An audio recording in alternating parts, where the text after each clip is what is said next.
احمد نقشبندی صاحب سب سے پہلے اس ویڈیو کے اندر کہتے ہیں، آئیے دیکھتے ہیں وہ کیا کہتے ہیں۔ وہ کہتے ہیں کہ اللہ کے رسول نے 11 شادیاں کی تھیں اور 9 بیویاں آپ کی بیک وقت تھیں، تو اہل حدیث سے میں کہنا چاہوں گا کہ کیا تو بھی کرتا رہے؟ سنیے وہ کیا کہتے ہیں۔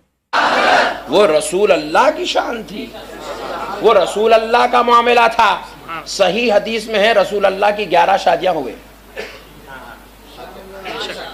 اور ایک ہی وقت میں ایک ساتھ 9 بیویاں حضور کے نکاح میں رہیں زندہ۔ حضرت خدیجۃ الکبریٰ پردہ فرمائے، حضرت سودا پردہ فرمائی، باقی کی 11 ازواج مطہرات، 9 ازواج مطہرات بخیر حیات تھی۔ صحیح حدیث میں ہے۔ میں اہل حدیث سے گزارش کر رہا ہوں، تو بھی کرنا رے، صحیح حدیث ہے، عمل کرنا۔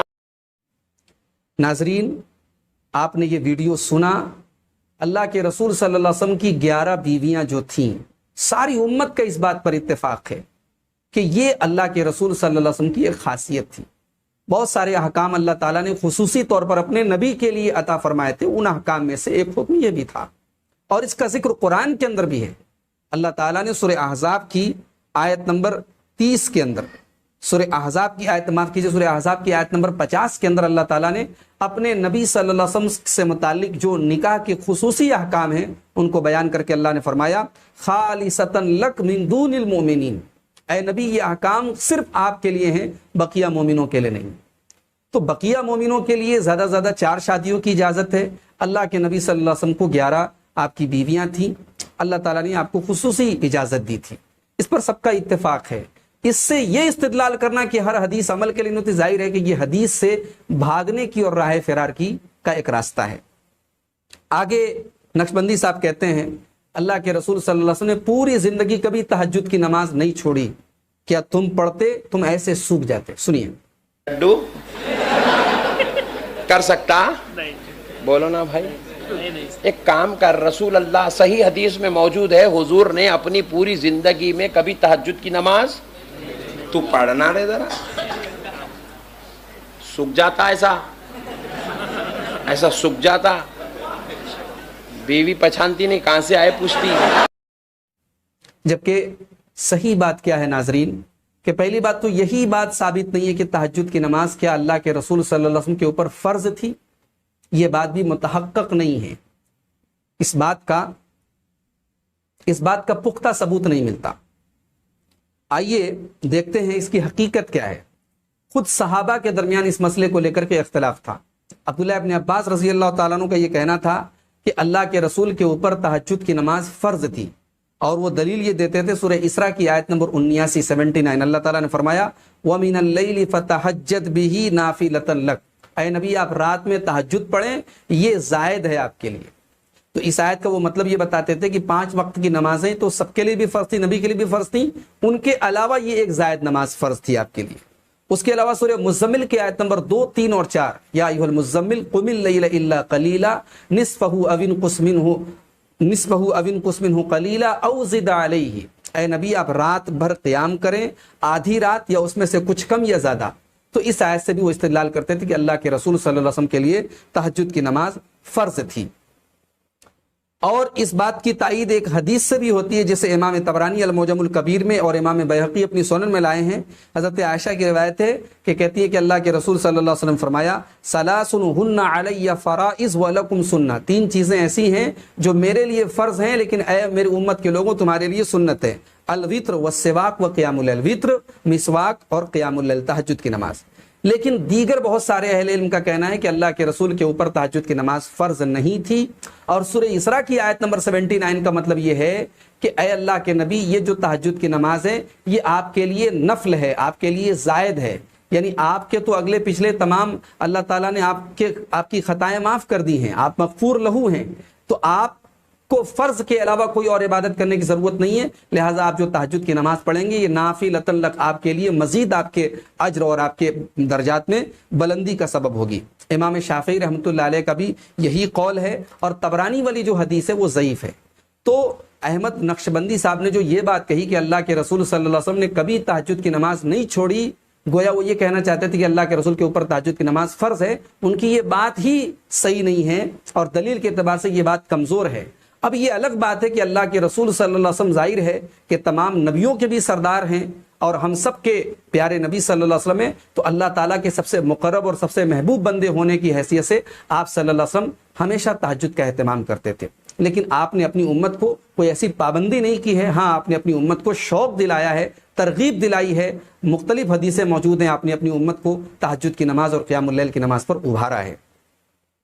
اس کے بعد احمد صاحب کہتے ہیں کہ حدیث میں ہے مگر خدا کی قسم ہم عمل نہیں کر سکتے، ہم ان حدیثوں پر عمل کریں گے جنہیں اللہ کے رسول صلی اللہ علیہ وسلم نے سنت کا درجہ دیا ہے۔ سنیے، حدیث میں ہے مگر خدا کی قسم ہم حدیث پہ عمل نہیں کر سکتے، بلکہ اس حدیثوں پہ عمل کر سکتے ہیں جس کو رسول اللہ نے سنت کا درجہ دیا ہے۔ کیا درجہ دیا ہے ذرا بولیے؟ یہ جو احمد صاحب نے جو بات کہی حدیث اور سنت کے درمیان جو فرق انہوں نے کہا، یہ ان کا خود ساختہ ہے، یہ ان کا فرضی فرق ہے، اور ہم جس معنی میں حدیث کو لیتے ہیں وہی سنت کا بھی وہی معنی ہے، دونوں کے درمیان کوئی فرق نہیں۔ اس کے بعد احمد صاحب ایک عجیب و غریب تقسیم حدیث کی پیش کرتے ہیں کہ حدیث دو طرح کی ہوتی ہے، ایک حدیث سنت اور ایک حدیث حکمت۔ سنیے، ناس کے لیے حدیث کی دو قسمیں ہیں، ایک ہوتی ہے حدیث حکمت، پوائنٹ نوٹ کرو، ایک ہوتی ہے حدیث اور ایک ہوتی ہے حدیث سنت، ذرا زور سے بولو، حدیث سنت، اور ایک ہوتی ہے حدیث حکمت۔ احمد صاحب اللہ کے واسطے لوگوں کو گمراہ کرنا بند کر دیجیے۔ یہ جو آپ نے دو تقسیم کی ہے کہ ایک حدیث حدیث سنت ہوتی ہے، ایک حدیث حدیث حکمت ہوتی ہے، جاہلانہ تقسیم ہے، اور 1400 سال سے لے کر اللہ کے رسول صلی اللہ علیہ وسلم کے بعد صحابہ سے لے کر آج تک ان 1400 سالوں میں کسی نے بھی حدیث کی ایسی تفریق نہیں کی ہے۔ محترم ناظرین، اصول حدیث کی کوئی بھی کتاب آپ اٹھا کے دیکھ لیں، ایسی کوئی جو ہے آپ کو تقسیم نہیں ملے گی کہ ایک حدیث حدیث سنت ہوتی ہے، ایک حدیث حدیث حکمت ہوتی ہے۔ ہاں یہ ضرور ہے کہ بہت سارے معاملات ہیں، بہت سارے اعمال ہیں جو اللہ کے رسول صلی اللہ علیہ وسلم کے ساتھ خاص تھے۔ ایسا کوئی عمل ہوتا تھا تو کوئی اللہ کے رسول صلی اللہ علیہ وسلم بتا دیتے تھے کہ یہ چیز میرے لیے خاص ہے، یا علماء کا اس بات پر اتفاق ہے کہ یہ چیز اللہ کے رسول کے ساتھ ہے۔ میں دو تین اس کی مثالیں آپ کے سامنے پیش کر دیتا ہوں۔ جیسے اللہ کے رسول صلی اللہ علیہ وسلم کبھی کبھی صوم وصال رکھتے تھے، یعنی ایک ساتھ 2 روزے ملا کر کے رکھتے تھے، بیچ میں افطار نہیں، سحری نہیں، ایک سحری کیا، پھر رات بھر بھی بھوکے رہے آپ، پھر اگلے دن کا بھی روزہ آپ نے اس میں ملا دیا، دو روزوں کو مرج کر دیا، ملا دیا، اس کو صوم وصال کہا جاتا تھا۔ اللہ کے رسول صلی اللہ علیہ وسلم کبھی کبھی یہ صوم وصال رکھتے تھے، لیکن آپ نے اپنی امت کو منع کیا۔ صحیح بخاری کی 1922 اور صحیح مسلم کی 1102 نمبر کی روایت ہے، حضرت عبداللہ ابن مسعود رضی اللہ عنہ کہتے ہیں کہ اللہ کے نبی صلی اللہ علیہ وسلم نے صوم وصال رکھا تو لوگوں نے بھی صوم وصال رکھا، تو لوگوں کو پریشانی لاحق ہو گئی، تو لوگوں نے اللہ کے رسول نے لوگوں کو منع کیا، تو لوگوں نے کہا کہ انک تواصل، اے اللہ کے نبی آپ تو ایسا روزہ رکھتے ہیں، تو پیارے رسول صلی اللہ علیہ وسلم فرمایا لست کہیئتکم، میں تمہاری طرح نہیں ہوں، میرا معاملہ تمہارے جیسا نہیں ہے، انی اظل اطعم و اسقا، مجھے کھلایا اور پلایا جاتا ہے، یعنی اللہ کی طرف سے مجھے بھوک اور پیاس کا احساس نہیں ہوتا، میں ایسا روزہ رکھ سکتا ہوں، تم مت رکھو۔ تو ظاہر ہے کہ یہ اللہ کے رسول کے ساتھ ایک خاص معاملہ تھا، اور پیارے نبی صلی اللہ علیہ وسلم نے اس کی وضاحت کر دی۔ ایسی ایک اور مثال دیکھیے، کبھی کبھی اللہ کے رسول صلی اللہ علیہ وسلم تہجد کی نماز پڑھنے کے بعد تھوڑی دیر آرام کرتے تھے، پھر اٹھ کر وتر کی نماز پڑھتے تھے۔ تو اما عائشہ نے ایک مرتبہ پوچھا کہ تنام قبل ان توتر، اے اللہ کے رسول آپ وتر کی نماز کے پہلے تھوڑی دیر سوتے ہیں اور پھر وتر پڑھ لیتے، وضو نہیں کرتے؟ تو پیارے نبی صلی اللہ علیہ وسلم نے فرمایا تنام عینی ولا ینام قلبی، میری آنکھیں سوتی ہیں لیکن دل نہیں سوتا۔ یہ صحیح بخاری کی 3569 اور صحیح مسلم کی 738 نمبر کی روایت ہے۔ اسی طریقے سے پیارے نبی صلی اللہ علیہ وسلم جب نماز کھڑی ہوتی تھی، صفیں جب سیدھی کرنے لگتے تھے تو آپ اپنے صحابہ سے کہتے تھے صفیں سیدھی کر لو، میں اپنے پیچھے بھی دیکھتا ہوں۔ اللہ کے نبی فرماتے تھے اقیم الصفوف فانی اراکم خلف ظہری، اپنی صفیں سیدھی کر لو کیونکہ میں اپنی پیٹھ کے پیچھے بھی دیکھتا ہوں۔ یہ صحیح بخاری کی 718 اور صحیح مسلم کی 425 نمبر کی روایت ہے۔ تو یہ وہ چیزیں ہیں جو اللہ کے رسول کے ساتھ خاص تھیں، ان کی وضاحت حدیثوں کے اندر ہے، یا امت کا ان کے اوپر اتفاق ہے کہ یہ چیزیں اللہ کے رسول کے ساتھ خاص تھیں۔ جس چیز کے بارے میں ایسی دلیل موجود نہ ہو کہ وہ اللہ کے رسول کے ساتھ خاص ہے اور اللہ کے رسول نے کیا ہو، تو ہمیں اور آپ کو بھی وہ کام کرنا ہے۔ یہ بھاگنے والا طریقہ ہے، حدیث سے جان چھوڑانے کا طریقہ ہے کہ ہم فرضی تقسیم کر دیں کہ ایک حدیث حدیث سنت ہوتی ہے اور ایک حدیث حدیث حکمت ہوتی ہے۔ اس کے بعد کہتے ہیں احمد صاحب کہ پیٹ پر پتھر باندھنا یہ رسول اللہ کی سنت حکمت ہے. سنیے سنت اور ایک ہوتی ہے حدیث حکمت. حدیث حکمت کیا ہے ذرا غور کر کے دیکھو. رسول پاک صلی اللہ تعالی علیہ وآلہ وسلم نے اپنے پیٹ پہ پتھر باندھا تھا, یہ حکمت ہے. کیا ہے ذرا بولو. پاشا صاحب, احمد پاشا احمد نقشبندی صاحب, آپ جیسے شکم پرور اور پیٹو قسم کے مولوی ضرور اللہ کے رسول صلی اللہ علیہ وسلم کی اس سنت کے بارے میں کہیں گے کہ یہ سنت حکمت تھی, مگر آپ یاد رکھیں کہ اللہ کے رسول صلی اللہ علیہ وسلم جب نازک حالات آئے, مشکل حالات آئے, آپ نے بھی پیٹ پر پتھر باندھا اور صحابہ نے بھی پتھر باندھا, اور آگے بھی امت کے افراد پر اگر ایسے حالات آئیں, دین کے لیے قربانی دینے کا موقع آئے, تو پیٹ پر پتھر باندھنا یہ سب کے لیے حالات کے حساب سے ضروری ہو جائے گا. یہ الگ بات ہے کہ آپ جیسے لوگ اس کی ہمت نہیں کر سکتے اور اس کو سنت حدیث حکمت بتا کر کے اس سے اپنی جان چھڑا لیں گے. اس کے بعد احمد صاحب کہتے ہیں کہ رسول اللہ صلی اللہ علیہ وسلم نے رفع دین کیا تھا, لیکن یہ حدیث حکمت ہے, حدیث میں ہے مگر حکمت ہے.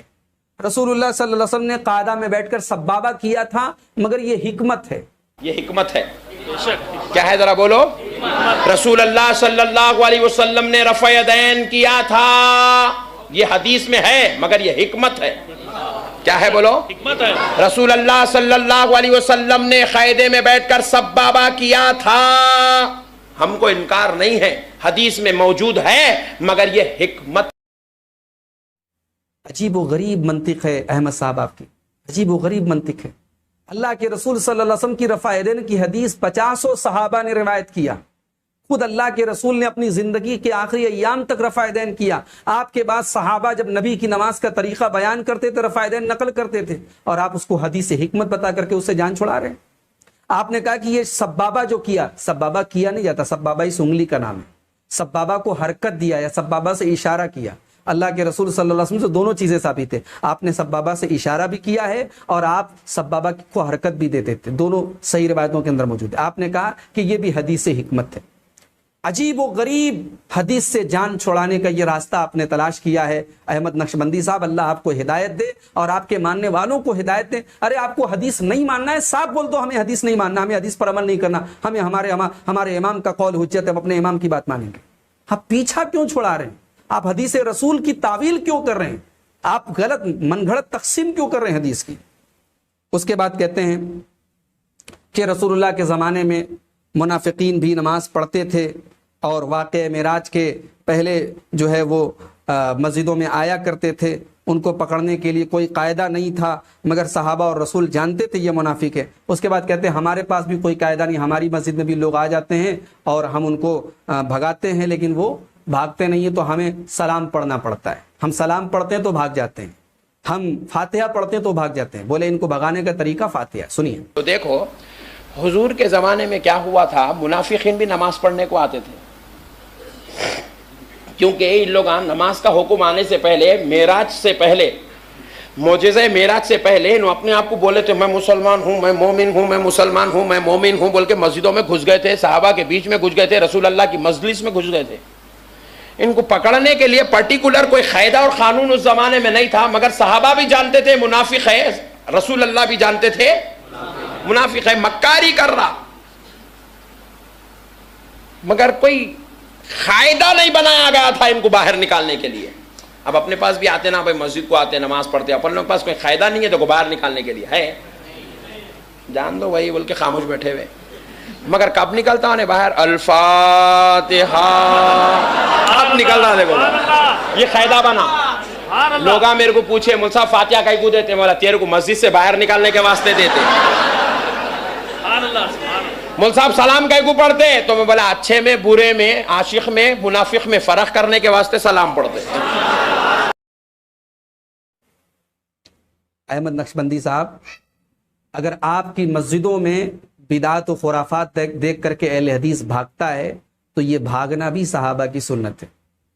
سنن دارمی کی 210 نمبر کی روایت ہے, حضرت عبداللہ ابن مسعود رضی اللہ تعالیٰ عنہ کو پتہ لگا کہ فلاں مسجد میں لوگ بیٹھ کر کے اجتماعی طور پر حلقہ بنا کر کے ذکر کر رہے ہیں.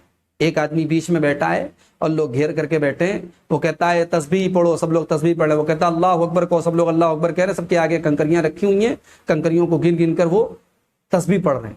حضرت عبداللہ ابن مسعود رضی اللہ تعالیٰ عنہ نے ڈانٹا ان لوگوں کو اور کہا کہ ابھی رسول کے کپڑے پرانے نہیں ہوئے، ابھی رسول کے برتن نہیں ٹوٹے اور تم نے دین کے اندر بدعات و خرافات پیدا کرنا شروع کر دیا۔ اللہ کے رسول کے ایک جلیل القدر صحابی عبداللہ بن مسعود، انہوں نے ڈانٹا، پھٹکارا اور کہا کہ اللہ کے رسول کا طریقہ، یا تو اللہ کے رسول کا طریقہ زیادہ صحیح ہے، تم لوگوں کا طریقہ زیادہ صحیح، اب تم لوگ سمجھ لو۔ ان لوگوں نے کہا ہمارا مقصد اچھا ہے۔ عبداللہ بن مسعود نے کہا کم من مرید للخیر، کتنے لوگ ہیں جن کا مقصد اچھا ہوتا ہے مگر وہ اچھائی تک پہنچ نہیں پاتے، اور اتنا کہنے کے بعد وہاں سے پلٹ کر کے چلے گئے۔ تو بدعات اور خرافات دیکھ کر کے مسجد سے چلے جانا، رسول اکرم نے، صحابہ نے فاتحہ نہیں کیا، جو فاتحہ نبی نے پڑھی، جو فاتحہ صحابہ نے پڑھی نماز کے اندر امام کے پیچھے، وہ تو آپ نہیں پڑھتے، اور اپنی من گڑت بیٹھ کر کے اپنے کھانے پینے کا انتظام کرنے کے لیے آپ مسجد میں فاتحہ کریں، تو یقیناً جو بھی قرآن و حدیث پر چلنے والا ہوگا وہ اس کو دیکھ کر کے اس کو تکلیف ہوگی اور وہ چلا جائے گا۔ اور یہ اللہ کے رسول کے صحابہ کا طریقہ رہا ہے۔ احمد صاحب نے یہ بھی کہا کہ ہم سلام اس لیے پڑھتے ہیں تاکہ سچے عاشق میں اور رسول کے عاشق میں اور رسول کے گستاخ کے درمیان فرق ہو جائے۔ کون سے عاشق کی بات کر رہے ہیں آپ احمد نقشبندی صاحب؟ رسول کا عاشق بدعتی نہیں ہو سکتا ہے، رسول کا عاشق سنتی ہوتا ہے، سنت پر چلنے والا، جو سنت رسول کو فالو کرے، جو رسول اکرم کی حدیثوں پر چلے، وہ رسول کا محب ہوتا ہے، وہ رسول سے محبت کرنے والا ہوتا ہے۔ عشق رسول کا ڈھڈورا پیٹنا تو بہت آسان تھا۔ قیامت کے دن بھی کچھ لوگ آئیں گے اللہ کے رسول سے محبت کا ڈھڈورا پیٹیں گے، لیکن اللہ کے رسول ان کو حوض کوثر پہ کوثر کا جام بھی نہیں پلائیں گے، فرشتے منع کر دیں گے، روک دیں گے۔ اور اللہ کے رسول کو جب پتہ چلے گا یہ بدعتی لوگ ہیں، اللہ کے رسول بڑے غصے میں فرمائیں گے سحقن سحقن لمن غیر بعدی، جنہوں نے میرے دین کو بدل ڈالا انہیں میرے سامنے سے لے کے چلے جاؤ، انہیں گھسیٹ کر کے جہنم میں لے کے جاؤ۔ یہ صحیح بخاری کی 6584 اور صحیح مسلم کی 249 نمبر کی روایت۔ تو احمد نقشبندی صاحب، بدعات اور خرافات دیکھ کر کے مسجد سے چلے جانا یہ صحابہ کا طریقہ ہے، یہ نبی کا طریقہ ہے۔ اس کے بعد احمد صاحب کیا کہتے ہیں؟ رفع دین کی ایک بڑی عجیب و غریب تعویل کرتے ہیں، سنیے۔ منافقوں کو بڑی تکلیف ہوئی کہ ہم ان کے خدا کو سجدہ کر رہے ہیں، ہماری منافقت کا، شرارت کا ہم کو موقع نہیں مل رہا ہے، ہم رکوع میں جا کر مجبوراً جو ہے ان کے رب کو رکوع کرنا پڑ رہا ہے۔ حقیقت میں وہ منافقین اللہ کی وحدانیت اور رسول پاک علیہ السلام کی رسالت کو دل سے نہیں مان رہے تھے، تو ان لوگوں نے کیا کیا؟ اپنی شرارت کے اظہار کے لیے اپنی بغلوں میں بتاں رکھ کے آنے لگے۔ کیا کرنے لگے؟ بغلوں میں، ذرا زور سے بولو، بغلوں میں بتاں رکھ کے آنے لگے۔ جائے بغلوں میں بتاں رکھ کے لاتے تھے، قیدے میں ٹھہرتے تھے، رکوع میں ٹھہرتے تھے، قومے میں رہتے تھے، سجدے میں جا کے ہلو بغل میں سے نکال کے سامنے رکھ کے بت کو سجدہ کر لیتے تھے۔ بولے ٹینشن ختم، صحابہ کو معلوم ہے کہ ہم مسلمان ہیں، سجدے کو معلوم ہے کہ ہم کافر ہیں۔ اللہ بھی ایسے کر رہے ہیں۔ اللہ اکبر، انا للہ و انا الیہ راجعون۔ کتنے دنوں تک رفع دین نہ کرنے کے متعلق آپ لوگ یہ جھوٹ بولتے رہیں گے احمد نقشبندی صاحب کہ رفع دین اس لیے ہوتا تھا کہ منافق بت لے کر کے آتے تھے، ان کی بغلوں میں بت ہوتے تھے، وہ بت گر جائیں۔ یہ بناوٹی کہانی کتنے دنوں تک آپ اپنی بے وقوف عوام کو سنائیں گے؟ میں چیلنج کرتا ہوں احمد نقشبندی صاحب، آپ کو اور آپ کی پوری ذریت کو، ایک صحیح نہیں ایک ضعیف حدیث پیش کر دو، ایک ضعیف حدیث پیش کر دو کہ اللہ کے رسول کے زمانے میں رفع دین اس لیے کراتے تھے اللہ کے رسول صلی اللہ علیہ وسلم تاکہ لوگوں کی بغل سے بت گر جائیں۔ اگر رفع دین کی یہی حکمت تھی احمد نقشبندی صاحب، تو صحابہ اللہ کے نبی کی وفات کے بعد جب منافقین ختم ہو گئے تو صحابہ کیوں اللہ کے رسول کی نماز کا طریقہ بیان کرتے ہوئے کہا کرتے تھے کہ اللہ کے رسول نے ایسے نماز پڑھی اور اس میں پھر رفع دین کیا کرتے تھے؟ احمد صاحب، اللہ سے ڈریے۔ رفع الیدین کرنا اللہ کے رسول کی وہ سنت ہے جسے ہم سنت متواترہ کہہ سکتے ہیں۔ 50 صحابہ سے صحیح ترین روایتیں موجود ہیں رفع دین کے بارے میں، ابھی میں پیش بھی کروں گا روایتیں۔ ایک سنت رسول کی آپ اتنی کھناؤنی تعویل کر رہے ہیں۔ فَلْيَحْذَرِ الَّذِينَ يُخَالِفُونَ عَنْ أَمْرِهِ أَن تُصِيبَهُمْ فِتْنَةٌ أَوْ يُصِيبَهُمْ عَذَابٌ أَلِيمٌ۔ اللہ نے فرمایا سورہ نور کی آیت نمبر 63 کے اندر کہ جو لوگ رسول کا حکم نہیں مانتے، اس کی مخالفت کرتے، انہیں اللہ سے ڈرنا چاہیے، ان کے اوپر اللہ کا عذاب نہ آ جائے۔ اور اگر بت ہی گرتا تھا تو تکبیر تحریمہ کے ٹائم تو آپ بھی رفع دین کرتے ہیں۔ کون سا بت تھا بغل میں کہ وہ تکبیر تحریمہ کے ٹائم نہیں گر گیا؟ پھر جب اللہ کے رسول صلی اللہ علیہ وسلم جب رکوع میں جاتے تھے، آپ کے رکوع کا جو طریقہ صحابہ نے بیان کیا، فنحاہما عن جنبیہ، یہ ترمذی کی 260 نمبر کی روایت ہے۔ حضرت ابو حمید ساعدی اللہ کے رسول کے رکوع کا طریقہ بتاتے ہیں کہ اللہ کے رسول کا رکوع میں آپ کا پہلو آپ کی بغل سے دور ہوتا تھا، تو بغل میں اگر بت ہوتا تھا اور رسول کے طریقے پر پیچھے سارے لوگ نماز پڑھتے تھے تو بت تو رکوع میں گر جانا چاہیے تھا۔ سجدے میں بھی جب اللہ کے رسول صلی اللہ علیہ وسلم جاتے تھے تو حدیث کے الفاظ ہیں کہ سجدے میں بھی آپ کے پہلو جو ہے آپ کے بغل سے دور رہتے تھے، سجدے میں گر جانا چاہیے تھا۔ یہ کون سا بت تھا جو رفع یدین کرنے کے ٹائم گرتا تھا؟ اور منافق لوگ بھی بڑے بے وقوف اور نادان تھے کہ وہ بت جو ہے اپنے کرتے کی جیب میں نہیں بھر کے لے آتے تھے، وہ بغل میں دبا کر کے لاتے تھے، جس کی وجہ سے اتنا پاپڑ بیلنا پڑتا تھا اور رفع یدین کرنا پڑتا تھا۔ اور یاد رکھیے احمد نقشبندی صاحب، اللہ کے رسول صلی اللہ علیہ وسلم کی سنت ہے رفع الیدین، اور آپ نے تا حیات اپنی وفات تک رفع یدین کیا ہے۔ کوئی مائی کا لال کسی صحیح حدیث سے ثابت نہیں کر سکتا کہ رفع یدین منسوخ تھا۔ صحیح بخاری کی 735 738، صحیح مسلم کی 390 نمبر کی حدیث ہے۔ عبداللہ ابن عمر رضی اللہ تعالیٰ عنہ کہتے ہیں کان یرفع یدیہ، ان رسول اللہ صلی اللہ علیہ وسلم کان یرفع یدیہ، اللہ کے رسول صلی اللہ علیہ وسلم رفع یدین کرتے تھے، یعنی کا کیا۔ عربی گرامر اور عربی قواعد کا ایک معمولی طالب علم جانتا ہے جب کانا یرفع کہا جائے تو یہ استمرار پر دلالت کرتا ہے، کنٹینیو کوئی کام ہو اس پر دلالت کرتا ہے، یعنی اللہ کے رسول پابندی سے رفع یدین کرتے تھے۔ حضرت مالک بن حویرث جو بہت بعد میں ایمان لائے تھے، اللہ کے رسول صلی اللہ علیہ وسلم کی وفات سے 2-3 سال پہلے ایمان لائے تھے، حضرت مالک ابن حویرث کے بارے میں صحیح بخاری کی 737 اور صحیح مسلم کی 391 نمبر کی حدیث ہے۔ حضرت ابو قلابہ کہتے ہیں کہ انہوں نے مالک ابن حویرث کو دیکھا کہ جب انہوں نے نماز پڑھی تو رفع یدین کیا تکبیر تحریمہ کے ٹائم، جب رکوع میں جانے لگے تو رفع یدین کیا، جب رکوع سے سر اٹھائے تو رفع یدین کیا، اور کہا ان رسول اللہ صلی اللہ علیہ وسلم صنع ہکذا، اللہ کے رسول صلی اللہ علیہ وسلم نے ایسے ہی کیا ہے۔ بتائیے احمد نقشبندی صاحب، یہ رفع یدین اگر اللہ کے رسول نے بتوں کی وجہ سے کیا تھا تو اللہ کے رسول نے اپنی وفات کے وقت اپنے آخری ایام میں رفع یدین کیوں کیا؟ حضرت وائل ابن حجر سن 9 ہجری میں ایمان لائے، وہ کہتے ہیں صحیح مسلم کی 401 نمبر کی حدیث ہے، کہتے ہیں کہ میں نے اللہ کے نبی کو دیکھا جب آپ نماز میں داخل ہوتے اللہ اکبر کہتے اور اپنے کانوں تک اپنے ہاتھوں کو اٹھا کے رفع یدین کرتے، پھر اپنے ہاتھ کے اوپر کپڑے میں اپنے آپ کو لپیٹ لیتے، پھر اپنا داہنا ہاتھ اپنے بائیں ہاتھ پر رکھتے، پھر جب رکوع میں جانے لگتے اپنے ہاتھوں کو نکالتے اور انہیں اٹھاتے، اللہ اکبر کہتے، رکوع میں جاتے، پھر رکوع سے جب اٹھتے سمیع اللہ لمن حمیدہ کہتے تو پھر رفع یدین کرتے۔ یہ صحیح مسلم کی روایت ہے۔ احمد نقشبندی صاحب، رفع یدین اگر آپ کو نہیں کرنا ہے آپ مت کیجئے، آپ صاف بول دیجئے بھئی ہم ان حدیثوں کو نہیں مانتے، لیکن ان حدیثوں کا گلا مت گھوٹیے، اللہ کے رسول کی ایک سنت کی جھوٹی تعویل مت کیجئے، اس کو تعویل کی خرات پر اس سنت رسول کو ذبح کرنے کی کوشش مت کیجئے، میری آپ سے گزارش ہے۔ آگے احمد نقشبندی صاحب کہتے ہیں حدیث ہے ایتھنٹک تھی، اتنا بھی اس بندے کو نہیں معلوم کہ آتھینٹک ہوتا ہے، ایتھنٹک نہیں ہوتا ہے۔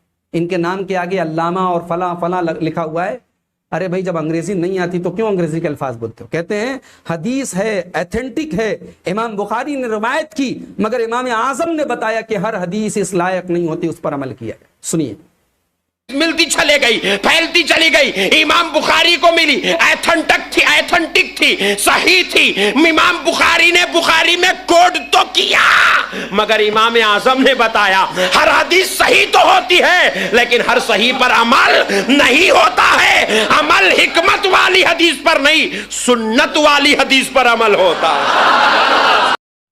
احمد نقشبندی صاحب، آپ امام اعظم یعنی امام ابو حنیفہ رحمۃ اللہ جن کو آپ امام اعظم کہتے ہیں، حالانکہ ہمارا تو یہ ماننا ہے کہ امام اعظم اگر کوئی ہے سب سے عظیم امام، سب سے بڑا امام، امام کائنات جناب محمد رسول اللہ صلی اللہ علیہ وسلم، لیکن بہرحال چلیے آپ نے امام اعظم کہا ہے، اور یقیناً چاروں امام میں امام ابو حنیفہ رحمۃ اللہ علیہ سب سے پہلے امام ہیں اور ان کی بڑی ہم تعظیم کرتے ہیں، احترام کرتے ہیں۔ آپ نے ان کے متعلق بھی جھوٹ بولا ہے کہ انہوں نے بتایا کہ ہر حدیث صحیح ہوتی ہے مگر عمل کے لیے نہیں ہوتی، ایسا قطعی نہیں ہے۔ ارے امام ابو حنیفہ کا پیغام تو یہ کہ صحیح حدیث مل جائے تو یہ مت دیکھو کہ ابو حنیفہ کیا کہہ رہا ہے، اس حدیث کو اپنا لو۔ اور یہ میں نہیں کہہ رہا ہوں، آپ کے حنفی مسلک کے بہت مشہور عالم ہیں علامہ ابن عابدین، اور حنفی فقہ کی بڑی مشہور کتاب ہے الدر المختار، اس کے حاشیے پر علامہ ابن عابدین کہتے ہیں جلد نمبر 1 صفحہ نمبر 67 کے اوپر آپ کو یہ الفاظ مل جائیں گے، کہتے ہیں صح نبی حنیفہ، امام ابو حنیفہ سے یہ بات صحیح طریقے سے ثابت ہے، انہو قال کہ انہوں نے فرمایا اذا صح الحدیث فہو مذہبی، جب صحیح حدیث مل جائے تو وہی میرا مذہب ہے۔ امام ابو حنیفہ نے تو یہ تعلیم دی اور آپ ان کے ماننے کا دعویٰ کر کے اتنی بے بنیاد بات کہہ رہے ہیں کہ امام ایتھنٹک حدیث ہے، امام بخاری نے نقل کیا ہے، مگر امام اعظم نے آ کر کے بتا دیا کہ حدیث تو صحیح ہے مگر عمل کرنے کے لائق نہیں۔ اس کے بعد بڑی عجیب و غریب مثالیں دیتے ہیں اور کہتے ہیں کہ بھئی دیکھو میں مسجد میں آیا ہوں، تقریر ہو رہی ہے، کرسی رکھی ہے مہاراجہ کرسی، اب میں چلا جاؤں گا تو اگلے دن اس کرسی کی کیا ضرورت ہے؟ سنیے کیا کیا کہہ رہے ہیں احمد نقشبندی صاحب۔ حکمت تھی، آج میں مسجد میں آیا، کرسی ہے مہاراجہ کرسی، کل تک شادی خانے میں تھی، آج مسجد کو آ گئی، وہاں دولہا بیٹھا تھا یہاں مولانا بیٹھے۔ اب آپ بولیں گے ارے کیا یار ہو، مسجد میں کل کرسی دیکھا تھا آج نہیں دکھ رہی، بلکہ کل بولے تو صدر صاحب آپ کو مارتے، دیوانہ ہوگا کیا؟ کل مولانا آئے تھے بلکہ ڈالے، روزانہ رکھتے کیا؟ پوائنٹ نوٹ کرو۔ شولاپور کے لوگ ادھر سے گزرتے گزرتے بولے اماں اتنے ہے مسلمان مسجد کو نماز پڑھنے آتے ہیں، کل بول رہا ارے اتنے کل تھے آج دکھ رہے چھ نہیں، تو آپ بولیں ارے کل جلسہ تھا بول کے آئے رے بھائی، روزانہ رہتے کیا اتنے لوگا؟ بات سمجھ میں آ رہی؟ آپ کو بخار آیا گولی کھاتے 3 دن 5 دن 8 دن 10 دن، بخار ختم گولی ختم۔ نہیں اب ڈاکٹر صاحب بہت پڑھے لکھے ہیں، لکھے بلکہ روزانہ کھاتے جاتے ہیں۔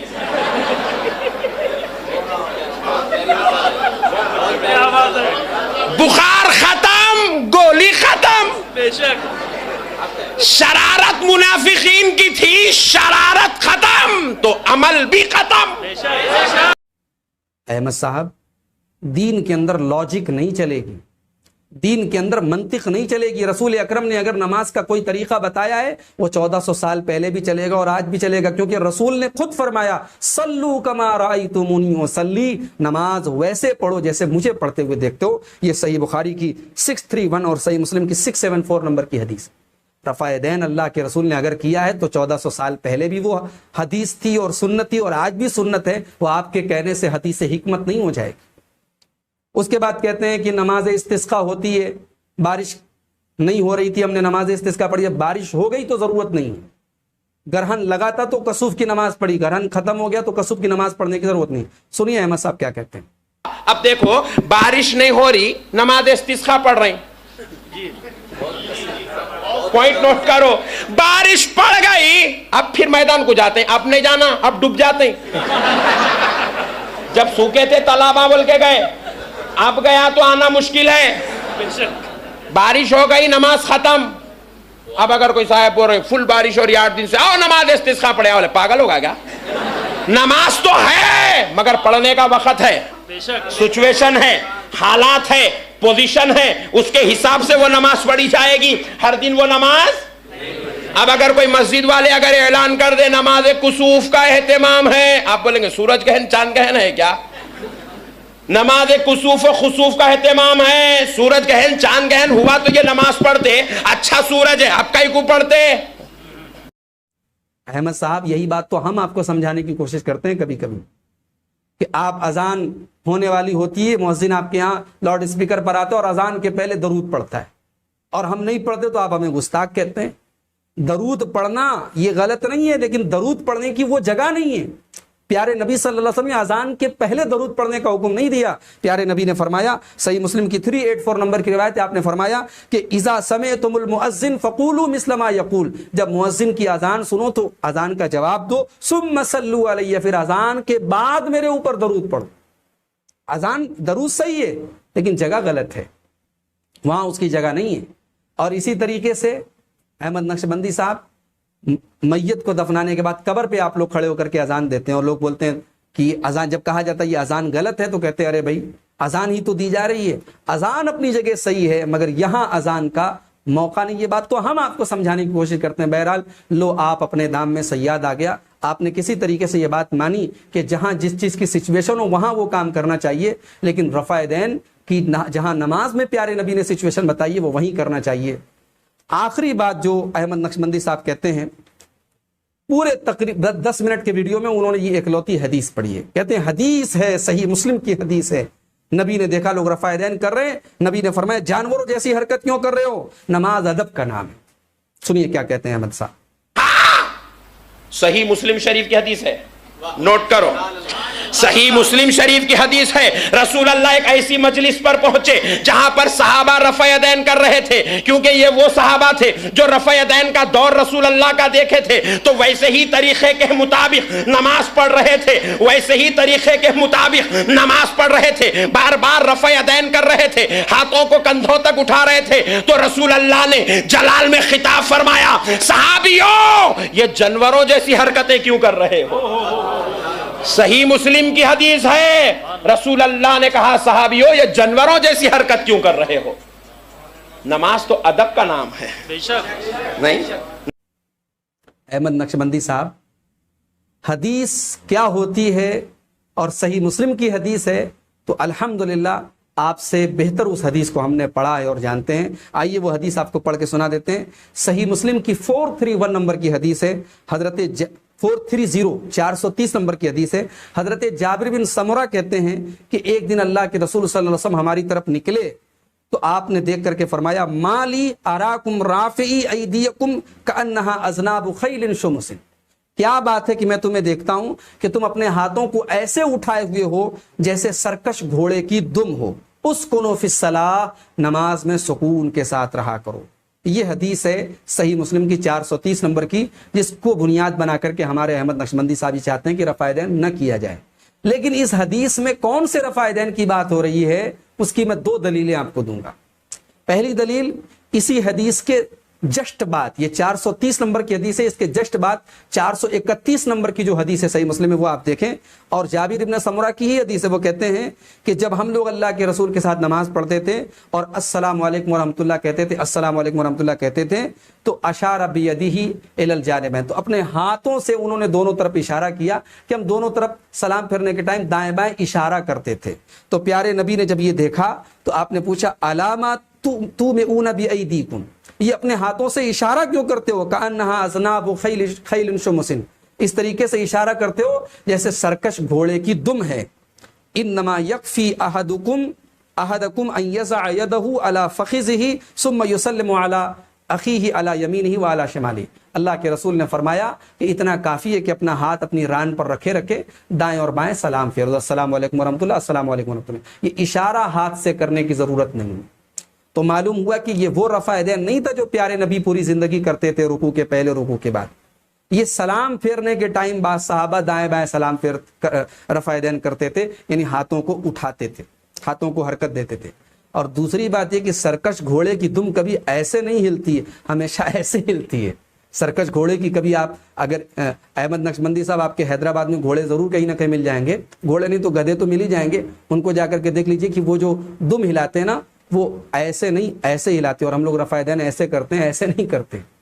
تو یہ بڑی عجیب و غریب اور مضحکہ خیز دلیل ہے، صرف اس لیے کہ ہمیں رفع یدین نہیں کرنا ہے، ہمیں اپنے امام کے قول کی بنیاد پر رفع یدین نہیں کرنا ہے، تو ہم حدیثوں کی تعویل کریں، حدیثوں کا انکار کریں۔